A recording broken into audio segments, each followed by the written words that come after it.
วันนี้เรามาอยู่ที่วัดแฮดงยงกรุงซานะครับผมใครที่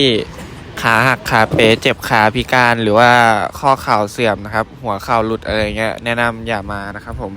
ว่าค่อนข้างที่จะลำบากนะครับในการไปไหนมาไหนนะครับผมขนาดคนขาเข่าดีๆอย่างผมยังจะเป๋เลยฮะตอนนี้คือเมื่อยขามากนะครับผมแต่ว่าถ้ามาได้ก็คุ้มค่าแก่การมานะครับผมเพราะว่าที่นี่สวยมากนะครับทุกคนบอกว่าบรรยากาศโคตรดีครับเย็นสบายเป็นวัดที่ติดทะเลนะครับทุกคนนี่ครับบรรยากาศติดทะเลสวยๆนะครับผมมีบ้านเมืองโบราณให้ดูด้วยวิวสวยมาก